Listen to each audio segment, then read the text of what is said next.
সুখবর আছে কি? কোয়েল পাখি ডিম পারছে।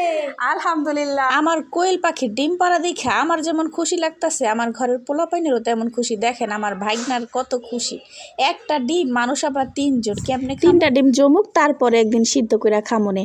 এখন আসি আসল কথায়। গেছিলাম হইলো বাজারে, আইসা দেখি দরজা খোলার সাথে সাথে দেখি যে কোনায় কোয়েল পাখি ডিম পাইরা রাখছে। আর এই যে গেছিলাম বাজারে কিছু টুকিটাকি জিনিস দরকার ছিল, সেগুলা কিনতে যাই আগে ওগুলা না কিনা দুইটা মুরগির বাচ্চা কিনা ওগুলো হলো ফাউমি মুরগির বাচ্চা। ফাউমি হচ্ছে আমার অনেক দিন ধরে পালার অনেক শখ ছিল। ফোনে অনেক ভিডিও দেখছি ফাউমি মুরগি নাকি ডিমের জন্য সেরা, ডিম প্রচুর ডিম পারে ফাউমি মুরগি। তো এগুলা নাকি বেশি বয়স লাগে না, 3-4 মাস হইলে ডিম পারে। তবে এই মুরগির ছাউগুলা হইলো প্রায় 1 মাস 1.5 মাস হইতে পারে বয়স, এরকম হয়েছে।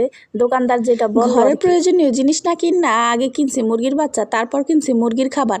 মুরগির খাবারের মধ্যে ব্রয়লার কিনছি আর হচ্ছে কবুতরের খাবার কিনছি, এগুলা কিনা বাসায় এসে পড়ছি। আসল কথা সেটা না, আসল কথা হইলো গিয়া মুরগির বাচ্চা দুইটা কিনছি বুঝছেন। বেটারে বলছি দুইটাই আমার মুরগি দিবেন, আমার মোরগের দরকার নাই, আমার হলো ডিমের দরকার। এগুলা বড় হয়ে দুইজনে দুইটা করে ডিম পারবো, আমার ঘরে আর ডিম কেনার প্রয়োজন। দোকানদার আমার বাচ্চা বাচ্চা ছোট ছোট মুরগিটি দিল। আমি বললাম যে ছোটগুলো দিতেছেন কি, একটু বড় দেখা দেন। বলে যে মুরগি তো ছোটই হয়, মোরগ যেগুলা সেগুলো নাকি বড় হয়। তারপর আমি ধইরা হাতে নিয়ে ঝুলাইয়া দেখলাম, ঝুলাইয়া দেখি যে না একটা একটু ছোট একটা একটু বড়। তাই যাই হোক দিছে, আলহামদুলিল্লাহ নিয়ে বাসায় চলে আসছি।